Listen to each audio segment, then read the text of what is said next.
जी good evening class. Good evening sir. जी कैसे हो आप?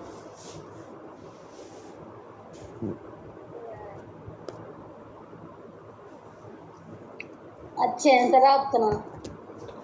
जी मैं भी ठीक हूँ। कल की क्लास में हम लोगों ने अध्याय 1 का अध्ययन किया था भाई। सीआरपीसी का अध्याय 1 हम समाप्त कर चुके हैं और आज की क्लास में हम अध्याय 2 जो है वो स्टार्ट करते हैं, जो बात करता है constitution of criminal courts and offices, दंड न्यायालयों और उनके कार्यालयों का गठन। ठीक है, तो चूंकि ये दंड प्रक्रिया संहिता है तो इसलिए ये दांडिक न्यायालयों के विषय में ही बात करता है और इसकी धारा 6 बता रही है।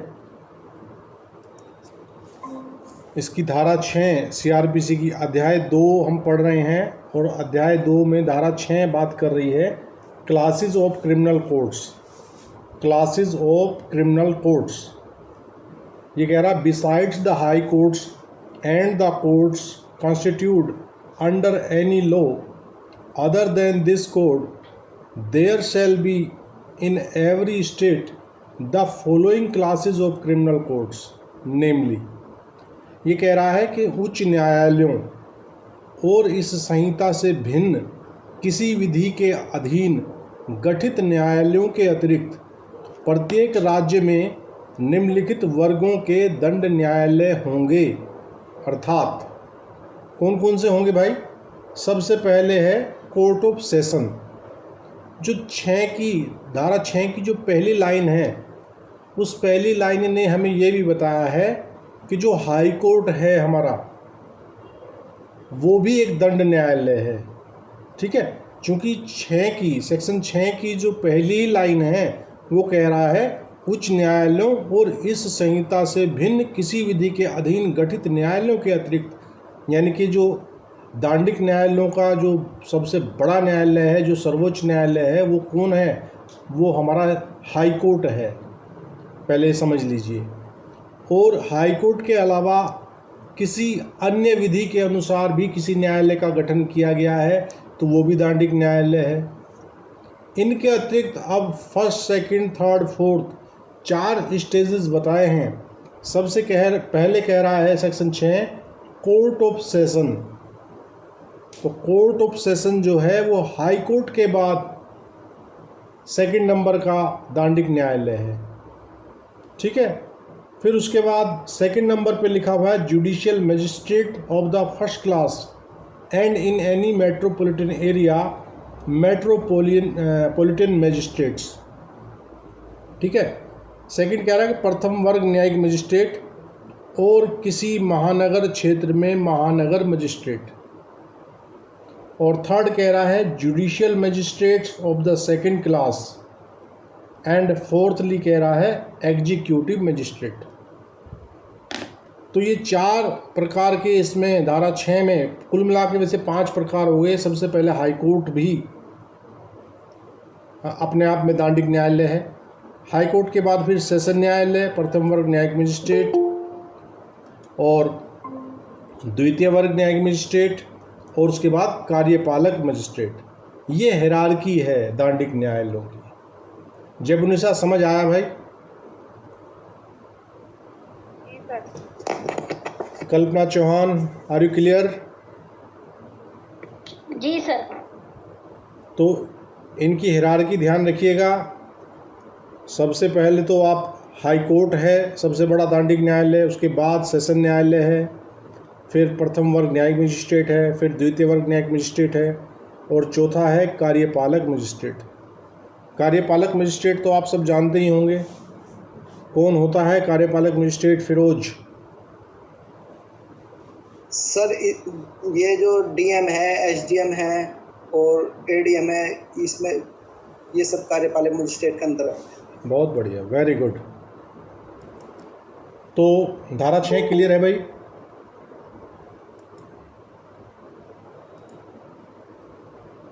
जी सर।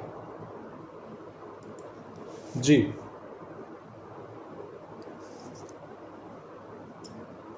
अब सेक्शन 7 हम लोग देखते हैं सेक्शन 7 बात कर रहा है टेरिटोरियल डिविजन्स की, प्रादेशिक खंड। ठीक है, टेरिटोरियल डिविजन्स कह रहा है कि every state shall be a session division or shall consist of sessions divisions and every session division shall for the purposes of this code be a district or consist of districts. ये कह रहा है 7 का पहला close कह रहा है कि प्रत्येक राज्य एक सेशन खंड होगा और उसमें सेशन खंड होंगे और इस संहिता के प्रयोजनों के लिए प्रत्येक सेशन खंड एक जिला होगा या उसमें जिले होंगे। क्या समझे? 7 का एक सबसे पहले पूरे राज्य को ही एक सेशन खंड बता रहा है और फिर कह रहा है या उसमें सेशन खंड होंगे, तो हर एक सेशन डिस्ट्रिक्ट, ठीक है, और इस संहिता के प्रयोजनों के लिए प्रत्येक सेशन खंड एक जिला होगा या उसमें जिले होंगे। देखिए 7 का एक जो कह रहा है सबसे पहले तो पूरे स्टेट को ही वो सेशन खंड बता रहा है, फिर कह रहा है कि उसके हिस्से किए जाएंगे और हिस्से कैसे होंगे? प्रत्येक इस संहिता के प्रयोजनों के लिए प्रत्येक सेशन खंड एक जिला होगा। जैसे कि भाई हमारा जो डिस्ट्रिक्ट है, डिस्ट्रिक्ट में एक डिस्ट्रिक्ट एंड सेशन जज भी बैठाया जाता है ना, समझ रहे हो ना, या उसमें जिले होंगे। तो अगर आवश्यकता पड़े तो एक ही सेशन खंड के अंदर दूसरा जिला भी हो सकता है। ये संभव है कि नहीं है भाई? संभव है सर। हाईकोर्ट अधिसूचना के द्वारा ऐसा प्रबंध कर सकता है अगर आवश्यक समझे तो, है ना। जैसे कि अभी एग्जाम्पल के तौर पे मैं आपको बताऊं कि पहले जो एमएसीटी हुआ करती थी वो जिला जज ही एमएसीटी होते थे। जो हमारे डिस्ट्रिक्ट एंड सेशन जज जो हैं वही एमएसीटी भी होते थे और उनके माध्यम से उनके जो एडिशनल डिस्ट्रिक्ट जजेस हैं वो एमएसीटी के मुकदमे भी सुना करते थे। लेकिन अब क्या हुआ, अब एमएसीटी कोर्ट को एक अलग ही सिस्टम बना दिया गया है। वो अब जो हमारे डिस्ट्रिक्ट एंड सेशन जज हैं उनके मातहत नहीं रहे। आप सभी को ये जानकारी होगी कि प्रत्येक जनपद में एमएसीटी के कोर्ट का गठन अलग किया हुआ है ना। तो कितने डिस्ट्रिक्ट हैं हमारे यहाँ यूपी में? सर 75। हाँ, लेकिन अभी मोस्टली सभी ही ज़िलों में एमएसीटी के कोर्ट्स गठित हो चुके हैं। एक जनपद मेरी जानकारी में ऐसा है, हो सकता है कि कोई अन्य जनपद भी ऐसा हो, जो शामली जनपद है। शामली जनपद का अपना एमएसीटी कोर्ट नहीं है। शामली जनपद का प्रभार जो है वो एमएसीटी मुजफ्फरनगर को ही अभी प्रदत्त किया हुआ है। तो मैं आपको समझाने की नीयत से ये बता रहा हूँ कि ऐसी व्यवस्था अगर हाईकोर्ट चाहे तो वो 2 जिलों पर एक जनपद न्यायाधीश डिस्ट्रिक्ट एंड सेशन जज को भी बैठा सकता है अगर कोई ऐसी व्यवस्था करनी पड़े। हालांकि फ़िलहाल ऐसी कोई आवश्यकता नहीं है। फ़िलहाल तो स्थिति ये है कि लाइन लगी हुई है डिस्ट्रिक्ट एंड सेशन जज बनने के लिए, अधिकारी इतने ज़्यादा हैं और वो वेटिंग में हैं। जो हमारे एमएसीटी के जो चेयरपर्सन हैं डिस्ट्रिक्ट में और जो फैमिली कोर्ट के न्यायाधीश हैं वो ही सेम अहर्ता रखते हैं जो जनपद एवं सत्र न्यायाधीश बनने वाली अहर्ता है। यानी कि फ़िलहाल जनपद के अंदर 3 सेम रैंक के अधिकारी हैं, कम से कम 3। समझ रहे हो ना।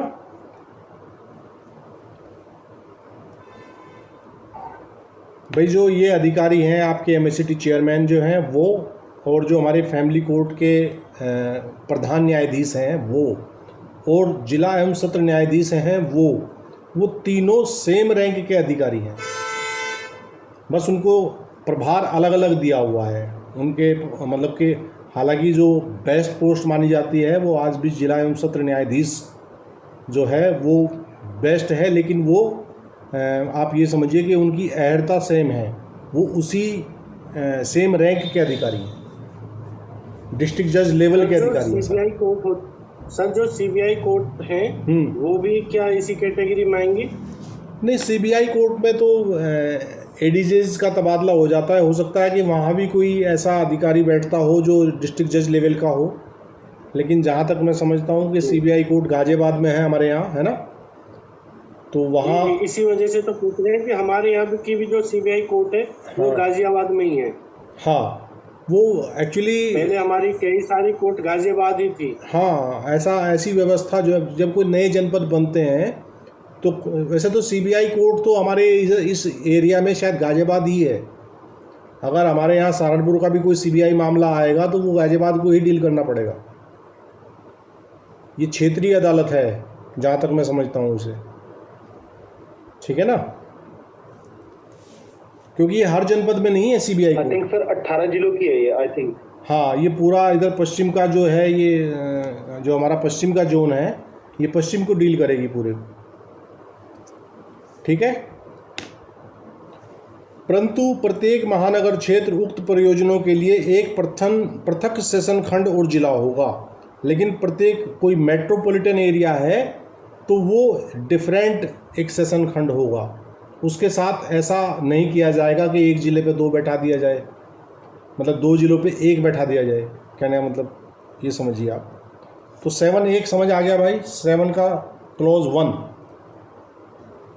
क्लॉज 2 कह रहा है कि the state government may after consultation with the high court alter the limits or the number of such divisions and districts. Number 2 कह रहा है कि राज्य सरकार उच्च न्यायालय से परामर्श के पश्चात ऐसे खंडों और जिलों की सीमाओं या संख्या में परिवर्तन कर सकती है। कौन कर सकती है? राज्य सरकार। कैसे करेगी?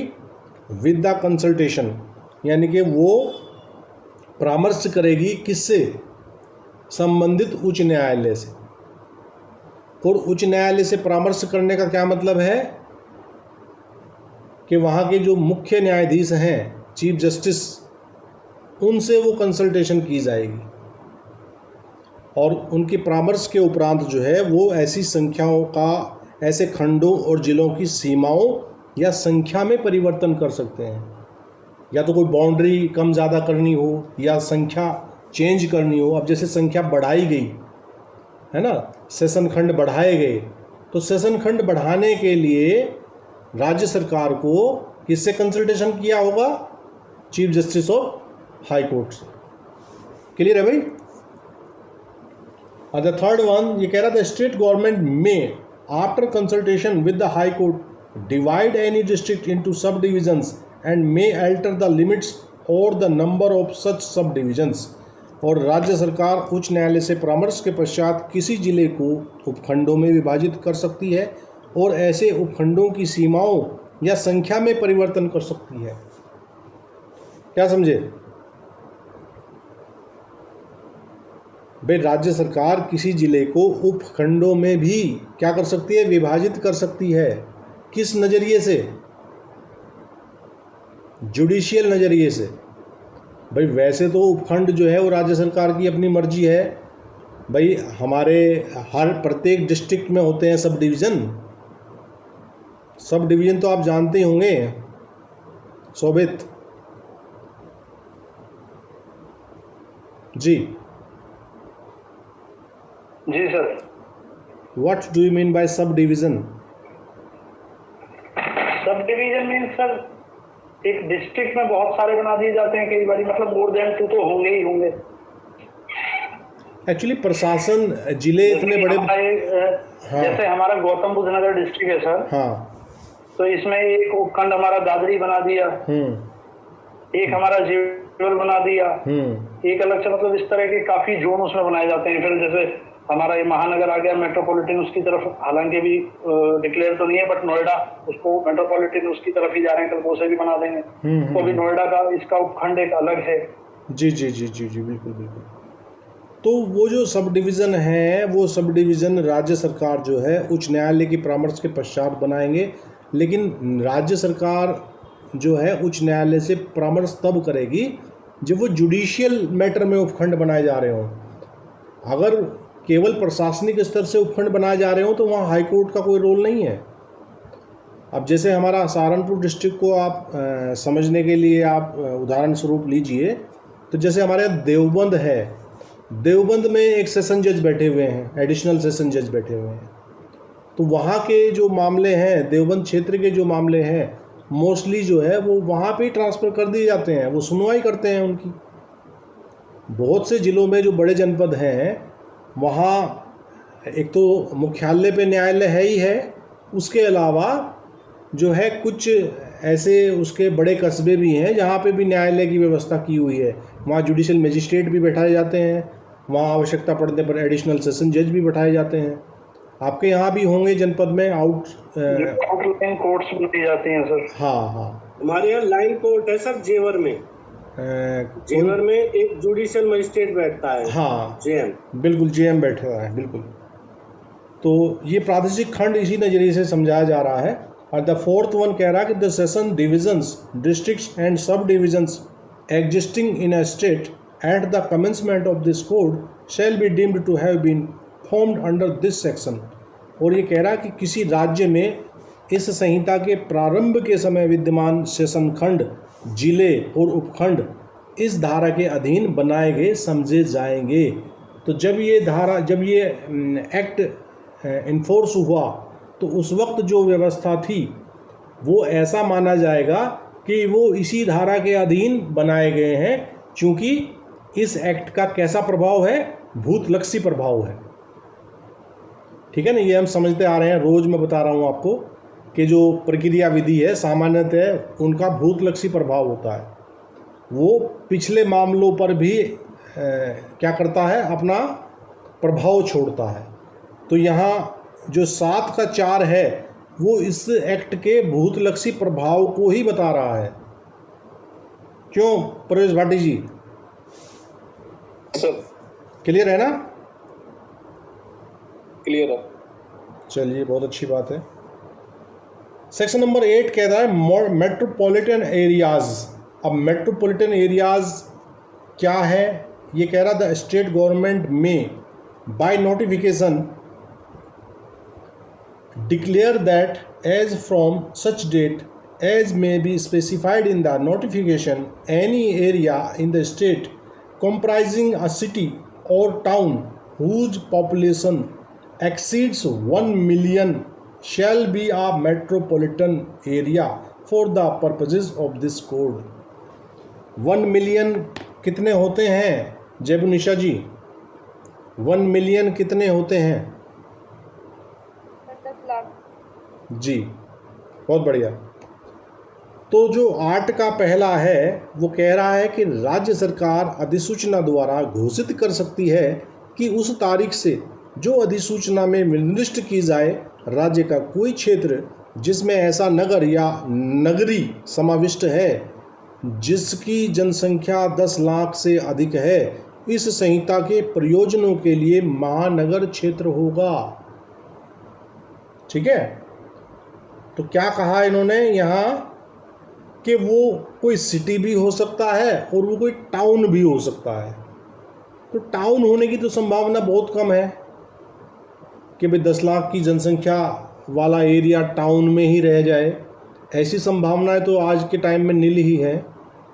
यह है कि वो सिटी हो सकता है और वो 10 लाख की जनसंख्या उस सिटी की होनी चाहिए। और ये जनसंख्या पूरे जनपद की बात नहीं हो रही है, यहाँ ये नगर की बात हो रही है, ये ध्यान रखिएगा। क्योंकि जनपद की जनसंख्या 10 लाख होना तो आम बात है। क्यों अमित? जी सर। ये नगर या नगरी की बात कर रहा है। ठीक है, 8वीं का क्लॉज 2 कह रहा है कि as from the commencement of this code each of the presidency towns of Bombay, Calcutta and Madras and the city of Ahmedabad shall be deemed to be declared under subsection 1 to be a metropolitan area.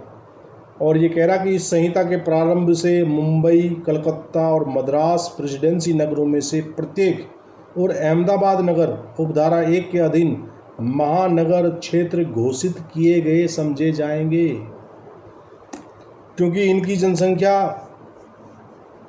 जो number 1 में जो शर्त बताई है उसको meet out करती होगी उस टाइम, जबकि ये जो संहिता है इसका जब प्रारंभ हुआ कमेंसमेंट से ही उनकी जनसंख्या जो है 8.1 की शर्त को पालन कर रही होगी। तो ये बेसिकली स्टार्टिंग से कौन कौन से इन्होंने बताया, मुंबई बताया है, कलकत्ता बताया, मद्रास बताया है और अहमदाबाद नगर बताया है। ठीक है भाई। सर इसमें दिल्ली नहीं है, इसका मतलब उस समय पर दिल्ली की population है जी। क्या कह रहे शोभित? सर दिल्ली नहीं है इसमें। हाँ, उस दिल्ली। समय पर दिल्ली की जो पॉपुलेशन है वो नहीं रही होगी। बिल्कुल बिल्कुल, इसमें जो बेसिकली, हाँ आप क्या कह रहे शोभित? हम तो 4 ही थे ना उस समय। हाँ मैं ये कह रहा हूँ सर कि आपकी आवाज़ कट रही है शोभित। प्रेसिडेंसी टाउन तो अब रहे नहीं। हाँ हाँ, ना ना अब नहीं रहे। जी सर, मैं ये कह रहा हूँ कि जो प्रेसिडेंसी टाउन की इसमें बात की गई है वो तो अब रहे नहीं यहाँ। ना ना वो नहीं रहे, लेकिन संशोधन नहीं किया है, जू का तू लिखा हुआ है। बहुत सारी चीज़ें हैं जो अमेंडेबल हैं, लेकिन जिन पर या तो उनका नज़र नहीं जाती। कोई मतलब तो रहने हाँ। का, क्योंकि ये तो एप्लीकेबल उन्हीं में है ना, केवल प्रेसिडेंसी टाउन्स में। बिल्कुल बिल्कुल। तो 8 सर का अब तो दिल्ली में एमएन बैठते हैं ना। हाँ। मेट्रोपॉलिटन सिटी है तो दिल्ली। बिल्कुल है, बिल्कुल है, फिलहाल तो है जी। नंबर 3 देख लेते हैं। ये कह रहा है द स्टेट गवर्नमेंट में बाय नोटिफिकेशन एक्सटेंड, रिड्यूस और alter the limits of A metropolitan area, but the reduction और alteration shall not be so made as to reduce the population of such area to less than 1 million। ये कह रहा है कि राज्य सरकार अधिसूचना द्वारा महानगर क्षेत्र की सीमाओं को बढ़ा सकती है, कम कर सकती है या परिवर्तित कर सकती है, किंतु ऐसी कमी या परिवर्तन इस प्रकार नहीं किया जाएगा कि उस क्षेत्र की जनसंख्या 10 लाख से कम रह जाए। अगर 10 लाख से कम रह जाएगी तो उसका जो मेट्रोपॉलिटन दर्जा है वो छिन जाएगा। तो परिवर्तन ऐसा नहीं होना चाहिए कि जनसंख्या में कमी आ जाए। आप एरिया को बढ़ा लो घटा लो, लेकिन आपको जनसंख्या संतुलन बना के रखना पड़ेगा। ठीक है भाई, क्लियर है? एंड द फोर्थ वन, 8 का चौथा कह रहा है कि where after an area has been declared or deemed to have been declared to be a metropolitan area, the population of such area falls below 1 million, such area shall on and from such date as the state government may by notification specify in this behalf ceases to be a metropolitan area, but notwithstanding such ceases any inquiry, trial or appeal pending immediately before such seizure before any court or magistrate in such area shall continue to be dealt with under this code as if such seizure had not taken place। चौथा कह रहा है कि जहाँ किसी क्षेत्र के महानगर क्षेत्र घोषित किए जाने या घोषित समझे जाने के पश्चात ऐसे क्षेत्र की जनसंख्या 10 लाख से कम हो जाती है। हालांकि ये संभावनाएं भारतवर्ष में बहुत कम है कि जनसंख्या कम हो जाए, है ना। यहाँ तो ऊपर वाले की दया से मौज आ रही है जनसंख्या में। तो ये कह रहा है 10 लाख से कम हो जाती है वहाँ ऐसा क्षेत्र ऐसी तारीख क्यों। ये तो किसी एपिडेमिक या उस तरह की परिस्थिति में ही कम हो सकती है, कहीं बाढ़ ही आ जाए या कहीं कोविड ही ऐसा हो जाए वो सब। हाँ हाँ, वो मतलब कि कोई आपदा ही ऐसी आ जाए। हालांकि आपदा वापदा भी हमारा कुछ बिगाड़ नहीं सकती। अभी पीछे आई तो थी 2019, 20, 21 में कोविड-19, तो चली गई बेचारी। जैसे अर्थक्वेक वगैरह आ जाए वो तो कर सकता है ना सर, बाकी मतलब हली बुझी में लोग नहीं आ जाएंगे। ये वो तो सर मोदी ने बचा लिया लोगों को, थोड़ा सख्ती करके मोदी योगी ने सरकार ने जो करी। अजी हमने ऐसे बच गए वरना जनसंख्या तो बहुत कम होती सर। बात तो सुनो, हमने उसका ऐसा मजाक बनाया कोविड का कि वो डर के भाग गया हमारे से, है ना भाई। आपने देखा कि मोदी जी ने कहा कि भाई शाम 5 बजे सब बाहर निकल के जो हमारे कोविड वॉरियर्स हैं उनको घंटी बजा के ताली बजा के उनका क्या करें, प्रोत्साहन, उनको उत्साहवर्धन करें। और हमने क्या किया, कोई थाली बजा रहा है, कोई ढोल बजा रहा है, कोई कुछ बजा रहा है। कोरोना ने सोचा भाई तू कहाँ फंस गया, आगे निकल ले यहाँ से। हालांकि बहुत बड़ी त्रासदी हुई है, नुकसान बहुत हुआ है। और जो सेकंड वेव्स आई थी इसकी, सेकंड वेव तो बड़ी घातक रही। सेकंड वेव ने तो घर घर तक दस्तक दी। सीरियस नहीं लिया उसी का तो खामियाजा भुगता है लोगों ने सर सेकंड वेव में, इतनी कैजुअलिटी हुई है। हाँ, तो सेकंड वेव को हमने हल्के में लिया। हम जो है ना, फर्स्ट वेव में हम जो बच गए थे, हमने सेकंड वेव में लापरवाहियाँ बहुत की, ठीक है ना। सेकंड वेव में जो पंचायत राज का चुनाव जो हुआ था, वो पंचायत वाला चुनाव, उसने बहुत स्प्रेड किया दबा के। क्योंकि लोग उसमें, पंचायत का चुनाव ऐसा होता है कि ये नेक टू नेक फाइट वाला चुनाव होता है। और इसमें जो प्रधान के उम्मीदवार हैं वो अपने वोटर को ना, कोई साला कलकत्ता भी बैठा हुआ उनका वोटर, तो उसे वहाँ से भी अपने खर्चे पे बुला लेते हैं। तो मतलब कि बस पूछो ही मत। पहले वाली जो वेव थी उसमें हमारे बस पता लग रहा था भाई वहाँ इतने मर गए, वहाँ इतने मर गए, लेकिन कोई नियर एंड डियर बहुत कम लोगों के उसमें कैजुअलिटी में आए थे। लेकिन सेकंड वाली वेव में किसी ना किसी का कोई रिश्तेदार, कोई पड़ोसी, तो भी बहुत सारी कैजुअलिटी हुई है जी। सर हमारे कई साथी वकील भी तो गए उसमें। हाँ, वकील, कई साथी भी तो गए सर उसमें। वकील भी गए, जज भी गए। हमारे यहाँ से दो न्यायिक अधिकारी की डेथ हुई थी, है ना सर। वो एक केसी पांडे थे और वो थे वो तैयब जी। हाँ जी। तो चौथा वाला जो पार्ट इसका समझाने का बात कर रहा है, वो कह रहा है कि अगर कोई व्यवस्था ऐसी हो जाए कि जनसंख्या 10 लाख से कम हो जाए, तो उस स्थिति में वो जो महानगर क्षेत्र का दर्जा मिला हुआ था, वो दर्जा क्या हो जाएगा, वो छिन जाएगा। और राज्य सरकार जो है ऐसी अधिसूचना द्वारा ये घोषित कर सकती है, अकॉर्डिंग टू सेक्शन 8 क्लॉज 4 के द्वारा, कि अब ये मेट्रोपॉलिटन एरिया नहीं रहा। लेकिन आगे कह रहा है कि किंतु महानगर क्षेत्र में न रहने पर भी ऐसी जांच, विचारण या अपील जो ऐसे न रहने के ठीक पहले ऐसे क्षेत्र में किसी न्यायालय या मजिस्ट्रेट के समक्ष लंबित थी, इस संहिता के अधीन इस प्रकार निपटाई जाएंगी मानो वह महानगर क्षेत्र ही हो।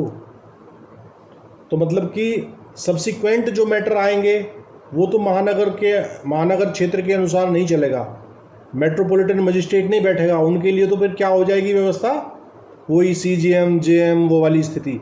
लेकिन जो पूर्व के मामले चल रहे हैं उनमें जो प्रोसीजर होगा, जो भी होगा, उनको वो CMM की भांति ही निपटाएंगे CGM साहब। समझ रहे ना।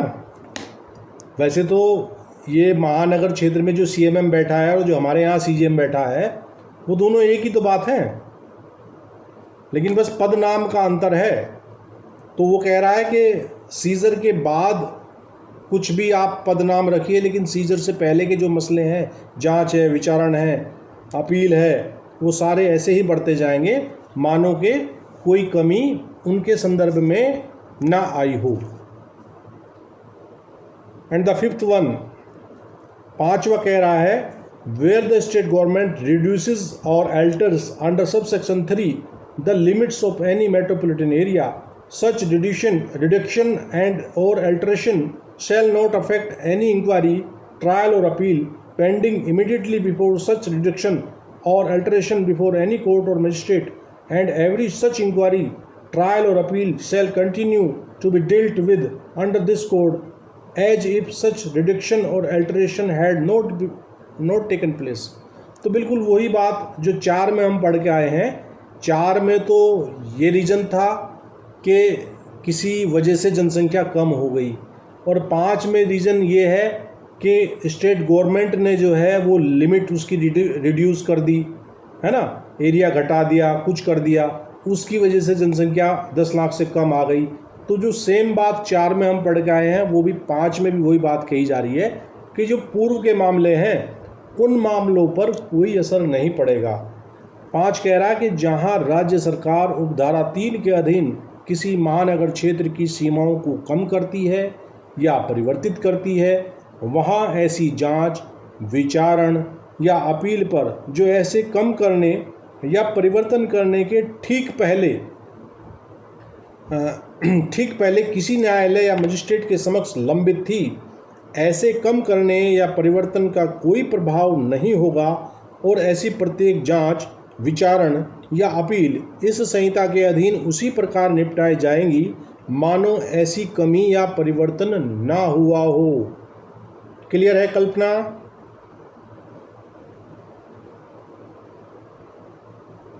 जी सर।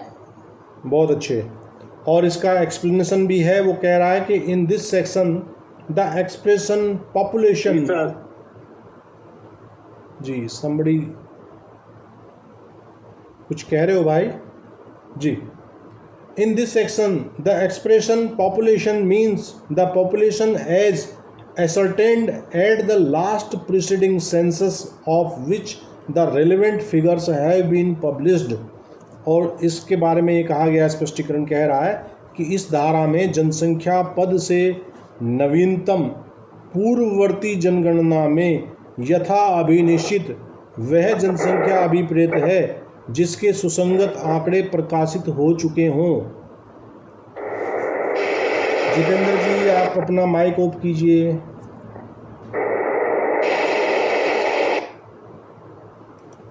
जी,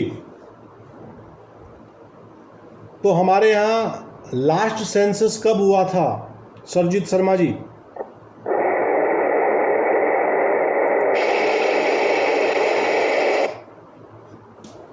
लास्ट सर आवाज नहीं आ पाई। हाँ जी, आवाज नहीं आ पाई, आवाज नहीं आई पाई थी सर। हाँ मैं पूछ रहा हूँ लास्ट सेंसस हमारे यहाँ कब हुआ था? सर समझा नहीं, हिंदी में बता दो। पिछली जनसंख्या की जो गणना हुई थी, जनगणना जो हुई थी, वो कब हुई थी? सर मालूम नहीं है, मालूम नहीं है सर। 2011 में हुई थी।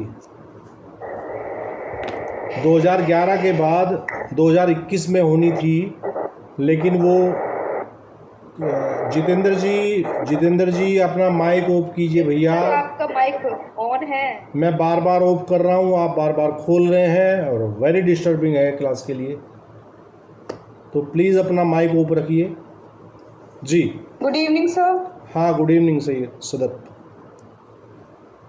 तो सेंसस जो है वो हर 10 साल बाद होता है और 10 साल के बाद जो है वो जनसंख्या के आंकड़े पब्लिश होते हैं और उस सेंसस के आधार पर, उस जनगणना के आधार पर तय किया जाता है कि कौन सा क्षेत्र, कौन सा सिटी 10 लाख की जनसंख्या को क्रॉस कर गया है।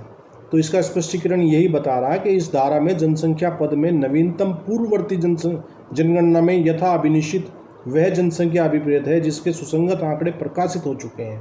तो जो 2011 की जनगणना हुई थी उसके आंकड़े ही प्रकाशित हैं। 2011 के बाद हमारे यहाँ सेंसस यानी कि जनगणना नहीं हो पाई है। 2021 में होनी थी, लेकिन 2021 जो है वो कोरोना काल में चला गया। अभी होगी कि नहीं होगी वो भविष्य के गर्त में है। भाई सेक्शन 8 आप लोगों को क्लियर हुआ? कोई डाउट किसी किस्म का? सर मैं जानना चाह रहा था कि ये जो महानगर क्षेत्र घोषित करने की जो प्रक्रिया है, हाँ, वो राज्य सरकार के लिए मैंडेटरी है या उसके विवेक के ऊपर है? भाई ऐसा तो यहाँ कुछ लिखा नहीं हुआ है कि मैंडेटरी है या विवेक पे है।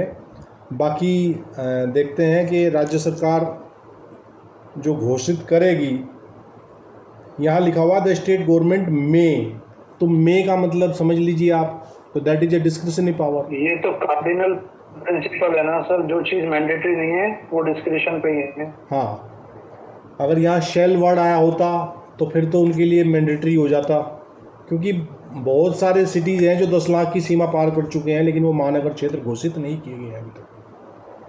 बिल्कुल सर, हमारा खुद का गौतम बुद्ध नगर 10 लाख से ज़्यादा हो। जी जी जी, बिल्कुल बिल्कुल। तो वो उनके विवेक पे ही मान लो, चूँकि वहाँ मे लिखा हुआ है ना। और मे और शेल का तो हम लोग यही डिस्कशन करते हैं बार बार कि जहाँ शेल शब्द आता है तो वहाँ वो मैंडेटरी हो जाता है, ठीक है, और जहाँ मे शब्द आता है वहाँ उनके पाले में गेंद है, वो जैसा चाहें। Section 9 okay sir. Court of session की बात कर रहा है। कोर्ट ऑफ सेशन, तो कोर्ट ऑफ सेशन समझते हैं 9 में क्या कह रहा है। ये कह रहा है the state government shell establish a court of session for every sessions division. तो ये कह रहा है कि राज्य सरकार प्रत्येक सेशन खंड के लिए एक सेशन न्यायालय स्थापित करेगी। तो जो सेशन खंड हैं उनके लिए एक सेशन न्यायालय की स्थापना राज्य सरकार करेगी। और यहाँ लिखा हुआ है द स्टेट गवर्नमेंट शैल, तो यानी कि यहाँ शैल है तो दिस इज मैंडेटरी। क्यों सदब? बिल्कुल बिल्कुल सर, मैंडेटरी है। हाँ। एंड द सेकंड वन कह रहा है, नो का दूसरा कह रहा है कि every court of session shall be presided over by a जज to be appointed by the high court. और प्रत्येक सेशन न्यायालय में एक न्यायाधीश पीठासीन होगा जो उच्च न्यायालय द्वारा नियुक्त किया जाएगा। ये भी सबको पता ही है कि उच्च न्यायालय ही नियुक्त करती है। जो सेशन जज हमारे होते हैं उनकी नियुक्ति किसके द्वारा की जाती है? हाई कोर्ट के द्वारा। ठीक। और इनकी भर्ती की क्या व्यवस्था है भाई? सेशन न्यायालय को भर्ती कैसे की जाती है?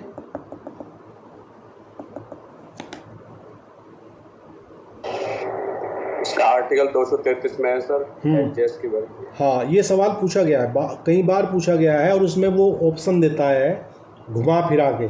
तो वहाँ जो सही ऑप्शन है वो है संबंधित उच्च न्यायालय के परामर्श पर राज्य सरकार द्वारा भर्ती की जाती है। जब हमारा जो एचजीएस का एग्ज़ाम होता है तो एचजीएस का एग्ज़ाम कौन लेता है? हाई कोर्ट लेता है। और हाई कोर्ट जब एग्ज़ाम को फाइनली निपटा लेता है और फाइनल सूची बन जाती है तो उन नियुक्त लोगों की सूची जाती है गवर्नर हाउस। तो परामर्श भेज दिया हाई कोर्ट ने कि मेरी राय में ये लोग जो हैं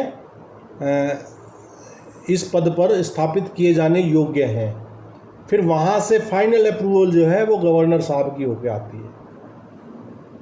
ठीक है। तो वो ऑप्शन जो है वो घुमा फिरा के दे देता है। तो ये ध्यान रखना कि परामर्श उच्च न्यायालय का है और अंतिम जो नियुक्ति अथॉरिटी है वो स्टेट गवर्नमेंट है। तो उसमें 4 ऑप्शन आपको दाएं बाएं करके दे देंगे और फिर वहाँ मामला आप अगर सही जवाब नहीं दोगे तो 1 नंबर आपका हवा हो जाएगा। And the third one, 9th का थर्ड कह रहा है कि द हाई कोर्ट में ऑल्सो अपॉइंट एडिशनल सेशन जज एंड असिस्टेंट सेशन जज to exercise jurisdiction in a court of session.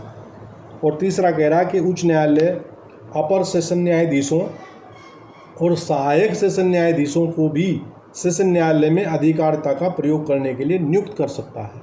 तो ये भी आप सब लोग देख ही रहे हैं, जो भी कोर्ट में प्रैक्टिस करने वाले हमारे साथी हैं तो देखते हैं कि वर्कलोड इतना ज़्यादा है कि अकेला जो सेशन जज है वो उसके बस की बात नहीं है कि वो अकेला निपटा लेगा सारे काम को। तो उसकी सहायता के लिए एडिशनल सेशन जज भी बैठाए जाते हैं। और एक प्रावधान यहाँ असिस्टेंट सेशन जज का भी है, लेकिन ये असिस्टेंट सेशन जज हमने देखा नहीं आज तक कभी। एडिशनल तो देखें, सारे एडिशनल ही होते हैं, लेकिन असिस्टेंट का यहाँ प्रावधान तो दिया हुआ है, लेकिन असिस्टेंट कोई हमने आज तक देखा नहीं है कि ये असिस्टेंट सेशन जज है। आप लोगों ने देखा हो तो बताओ भाई कोई। सारे एडिशनल सेशन जज ही होते हैं ना? बिल्कुल सर। हाँ, हमारे यूपी में सर ये प्रैक्टिस में है नहीं। हाँ, असिस्टेंट वाला नहीं है हमारे यहाँ। ठीक है। बिल्कुल। और वैसे असिस्टेंट की जो पावर है वो 10 साल तक की सज़ा देने का प्रावधान है, मैंने कहीं पढ़ा था। असिस्टेंट सेशन जज को जो पावर है, और जो एडिशनल सेशन जज है उसको वही पावर है जो सेशन जज को है। वो अप टू कैपिटल पनिशमेंट जो है सेशन जज दे सकते हैं और वही एडिशनल सेशन जज भी दे सकते हैं। ठीक है। 4th वन, they कह रहा the session judge of one session division may be appointed by the high court to be also an additional session judge of another division, and in such case he may sit for the disposal of cases at such place or places in the other division as the high court may direct। और 9 का चौथा कह रहा है कि उच्च न्यायालय द्वारा एक सेशन खंड के सेशन न्यायाधीश को दूसरे खंड का अपर सेशन न्यायाधीश भी नियुक्त किया जा सकता है। ठीक है। और ऐसी अवस्था में वह मामलों को निपटाने के लिए दूसरे खंड के ऐसे स्थान या स्थानों में बैठ सकता है जिनका उच्च न्यायालय निर्देश दे। तो ये प्रावधान भी है 9(4) में।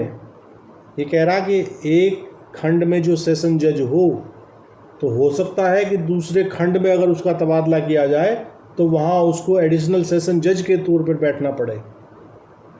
ये व्यवस्था वैसे बहुत कम रहती है जो सेशन जज पर प्रमोट हो जाते हैं। वैसी व्यवस्था हमने लोअर कोर्ट्स में तो देखी है कि जो सीजीएम महोदय हैं वो फर्स्ट सीजीएम बन गए अगर उनसे बड़ा सीनियर कोई आ गया। ऐसी व्यवस्था तो देखी होंगी आपने, लेकिन ये वाला मामला रेयर ही होगा कि एक जनपद का सेशन जज दूसरे में जाके एडिशनल सेशन जज बन के बैठे, है ना।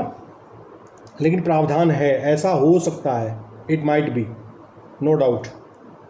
सेक्शन 5(9) का क्लोज 5 कह रहा है कि मैं जानना चाह रहा था कि एक सेशन जज जो है एक जिले का, उसको दूसरे जिले का भी सेशन जज बनाया जा सकता है क्या? हाँ, वो तो अभी हम अभी तो हम डिस्कस कर रहे थे इस बात को पीछे। सर उसका आ रहा है कि उसको एडिशनल बनाया जा सकता है, ये तो आ रहा है। क्या वो दो जिलों का? हाँ, दो जिलों का प्रभारी भी बनाया जा सकता है। ये तो हमने पीछे पढ़ा है ना, अभी डिस्कस आपकी क्लास में ज्वाइन करने से पहले ही हम डिस्कस कर रहे थे इस बात को।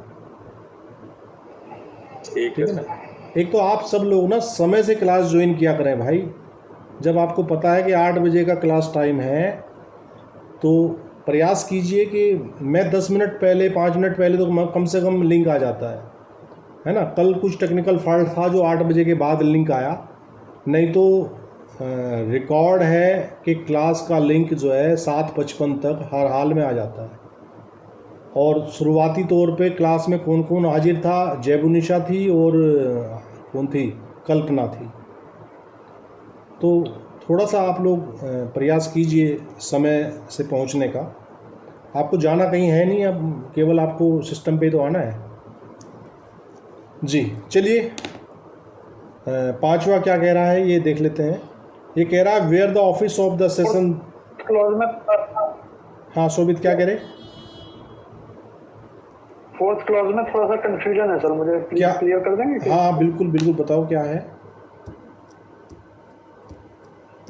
ये ऑल्सो एन एडिशनल सेशन जज ऑफ अनदर डिवीजन बोल रहा है।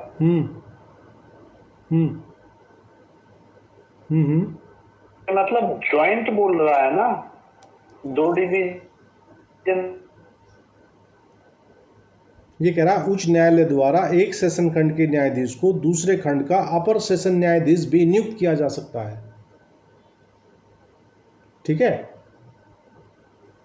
तो ये कह रहा है कि एक सेशन खंड में जो सेशन जज के रूप में बैठा हुआ है, जरूरी नहीं है कि वो दूसरे सेशन खंड में एडिशनल के तौर पे भी बैठ सकता है जाके। ऐसे समझें इसको, मतलब ये नहीं कि वो यहाँ सहारनपुर का तो सेशन एडिशनल दूसरे डिवीजन का एडिशनल चार्ज उसको दिया जा रहा है। जो इसकी मैं इंग्लिश की लैंग्वेज पढ़ पा रहा हूँ सर, हाँ डायरेक्ट की, वहां पे है द सेशन जज of one session division may be appointed by the high court to be also an additional session जज। जो ये लाइन है ना, ऑल्सो एन एडिशनल सेशन जज, मीन्स कि उसके साथ साथ वहां का भी चार्ज दिया जा सकता है, या फिर ये इसके रैंक को कम करने की बात कर रहा है अनदर डिवीजन। ना, ये आप गलत इंटरप्रेट कर रहे हैं इसको। स्पेसिफिकली लिखा हुआ है, हिंदी वर्जन देख लीजिए, इंग्लिश वर्जन भी हम पढ़ रहे हैं, हिंदी वर्जन भी, दोनों को मिला के देख लीजिए। उच्च न्यायालय द्वारा एक सेशन खंड के सेशन न्यायाधीश को दूसरे खंड का अपर सेशन न्यायाधीश भी नियुक्त किया जा सकता है। अपर शब्द आ गया ना, अपर का मतलब क्या है? अतिरिक्त। वो मत समझो, ये तो अगर ये लिखा होता कि एक सेशन सत्र न्यायाधीश को दूसरे सत्र खंड का अतिरिक्त प्रभार दिया जा सकता है, तब आपके वाली बात सही होती। ठीक है जी, शोभित क्लियर है?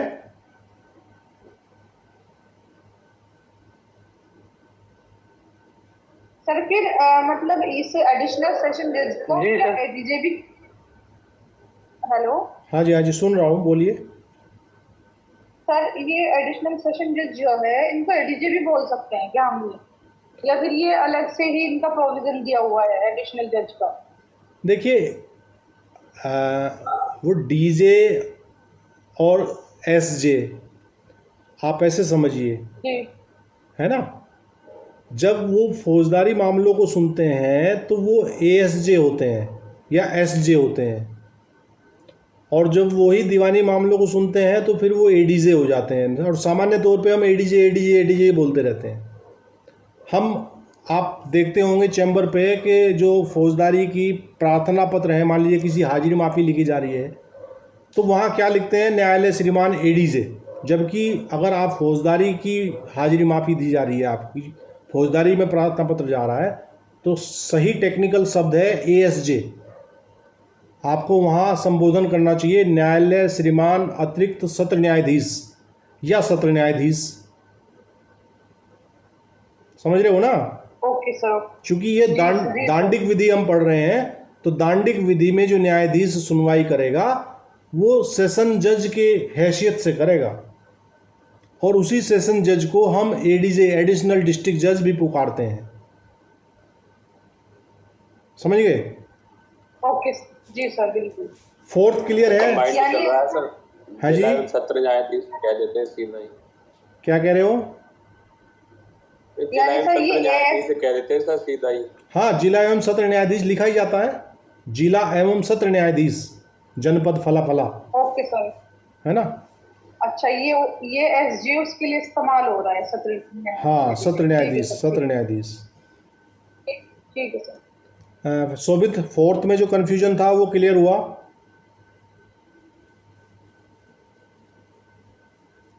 जी, चलिए फिफ्थ देखते हैं।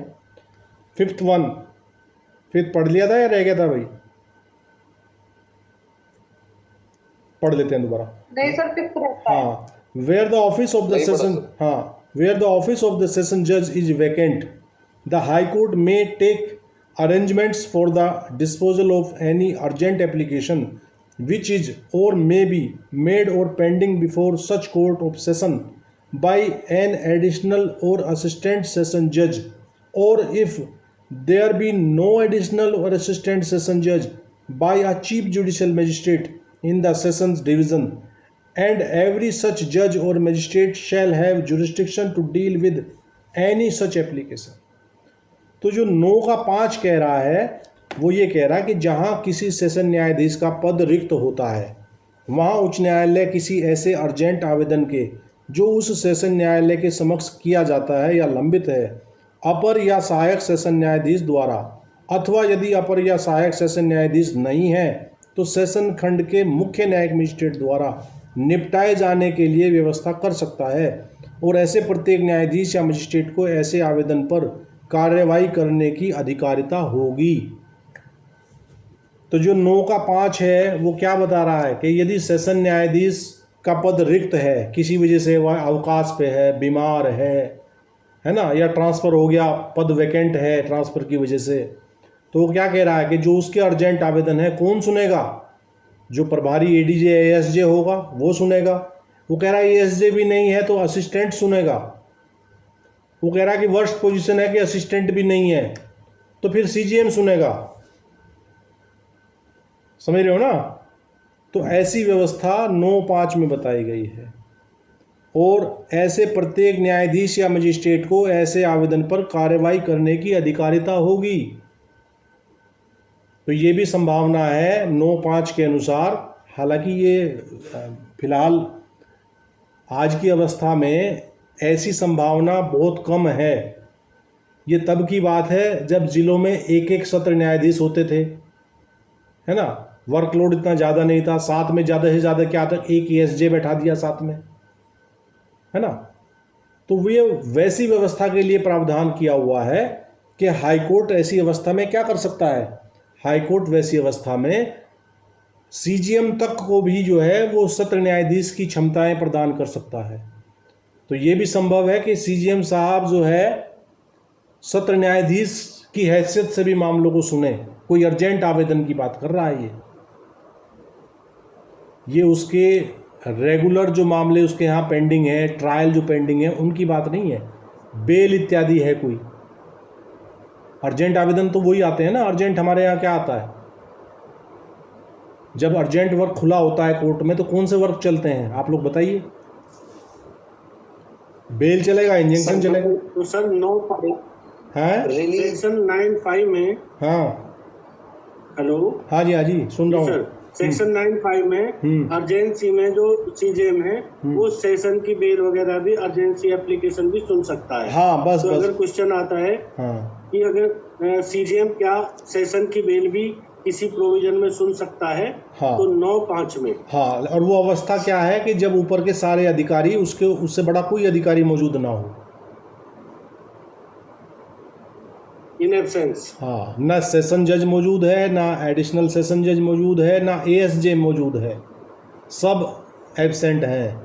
तब ऐसे प्रावधान भी ऑनरेबल हाई कोर्ट ही तो तय करेगा। तो हाई कोर्ट ही तो डायरेक्शन देगा कि भाई सीजेएम साहब आप ही खारिज करो, सीजेएम साहब की हैसियत से खारिज करो और सेशन जज साहब की हैसियत से सुन लो। क्लियर है भाई? तो सर इसके लिए हमें एप्लीकेशन डालनी पड़ेगी किसके हाई लिए? कोर्ट में? नहीं, वो तो व्यवस्था हाई कोर्ट जनरली करेगा, उसके लिए स्पेशल आपके एप्लीकेशन की आवश्यकता नहीं है। ये तो इंचार्ज तो किसी ना किसी को बनाया जाएगा ना, जब एक स्पेसिफिक हाँ, बस वो है तो उसका इंचार्ज होगा वो प्रभारी सेशन जज के तौर पे। Is the CJM sir. हाँ, ठीक है। जब वो को नहीं दिया जा सकता, यही कह रहे हैं ना सर इसमें। हाँ, वो जो सीजीएम साहब हैं जब अपनी हैसियत से सुनेंगे तो वो सीजीएम के हिसाब से साइन करेंगे, और जब वो सेशन जज की हैसियत से सुनेंगे तो वो प्रभारी सेशन जज के हिसाब से डिस्पोज ऑफ करेंगे उस अर्जेंट आवेदन को। ठीक है, क्लियर है भाई? द 6th वन ये कह रहा था, court of session shall ordinary hold it sitting at such place or places as the high court may by notification specify, but if in any particular case the court of session is of opinion that it will tend to the general convenience of the parties and witnesses to hold its sittings at any other place in the session division, it may, with the consent of the prosecution and the accused, sit at that place for the disposal of the case or the examination of any witness or witnesses therein.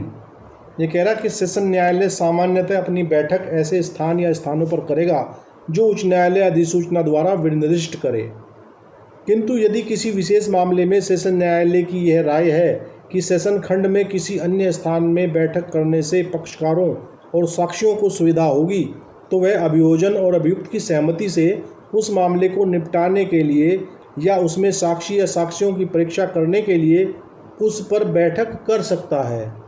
तो सामान्य तो session जज कहाँ बैठते हैं? जहाँ उनके बैठने के लिए व्यवस्था हाई कोर्ट ने की हुई है। लेकिन 9(6) के अनुसार अगर सत्र न्यायाधीश को ऐसा लगता है कि ऐसी बैठक जो है अभियोजन और अभियुक्त की सहमति से पक्षकारों और साक्ष्यों की सुविधा के अनुसार ऐसा करना समीचीन है, तो वो सेशन कोर्ट जो है अपने बैठक का स्थान परिवर्तित भी कर सकती हैं। और इसके लिए जो सबसे ज्वलंत केस का हम डिस्कशन करते हैं, वो जो इंदिरा गांधी के हत्यारे थे केयर सिंह एंड अदर्स, उनके लिए सत्र न्यायालय जो है वो तिहाड़ जेल में ही बैठे थे, वहीं उनकी सुनवाई हुई थी। ठीक है, तो 9(6) ये बता रहा है कि सामान्य तो अधिसूचना के द्वारा जहां हाई कोर्ट ने नियत स्थान किया हुआ है वहाँ ही सेशन जज बैठेंगे। अदरवाइज अगर कोई ऐसी परिस्थिति है तो सेशन जज अपनी मीटिंग का स्थान कोई उसके अलावा भी नियत कर सकते हैं, परंतु उसमें अभियुक्त और अभियोजन दोनों की सहमति अनिवार्य है। और फिर ये भी देखा जाना है कि भाई पक्षकारों और साक्ष्यों की सुविधा के लिए वैसा किया जा रहा हो। Is that clear? और इसका एक्सप्लेनेशन कह रहा है, for the purposes of this code appointment does not include the first appointment, posting or promotion of a person by the government to any service or post in connection with the affairs of the union or of a state where under any law such appointment, posting or promotion is required to be made by government. स्पष्टीकरण कह रहा है कि इस संहिता के प्रयोजनों के लिए नियुक्ति के अंतर्गत सरकार द्वारा संघ या राज्य के कार्यकलापों के संबंध में किसी सेवा या पद पर किसी व्यक्ति की प्रथम नियुक्ति, पद स्थापना या पदोन्नति नहीं है। जहां किसी विधि के अधीन ऐसी नियुक्ति, पद स्थापना या पदोन्नति सरकार द्वारा किए जाने के लिए अपेक्षित है। ये इसका स्पष्टीकरण बात कर रहा है। For the purposes of this code, appointment नियुक्ति जो है does not include the first appointment, posting or promotion of a person by the government to any service or post in connection with the affairs of the union or of a state where under any law such appointment, posting or promotion is required to be made by government। ठीक है, तो ये आज की class को हम यहीं विराम देते हैं और अगली क्लास में हम अगली धाराओं का अध्ययन करेंगे। आशा करता हूँ कि आप पूरे सेशन को अच्छे से समझे होंगे। और मैं आपकी जानकारी के लिए बता दूं कि जो हमारी आईपीसी की रिकॉर्डेड क्लासेस हैं उनकी मैंने एक प्लेलिस्ट भी तैयार कर दी है जो हमारे यूट्यूब चैनल पर उपलब्ध है। तो आप पूरी प्लेलिस्ट में 96 वीडियोज़ उसमें हमारी पूरी आईपीसी क्लास की उपलब्ध हैं। तो आप जो है उन वीडियोज़ को प्लेलिस्ट के माध्यम से भी देख सकते हैं, अपने साथियों में उसको शेयर भी कर सकते हैं। ठीक है, और आमना मैम की क्लास आज शायद नहीं होगी, वो 2-3 दिन के अवकाश पे जा रही हैं। और मिलते हैं अगली क्लास में। तो best of luck, good night, शब्बा खैर, जय हिंद, जय भारत, नमस्कार।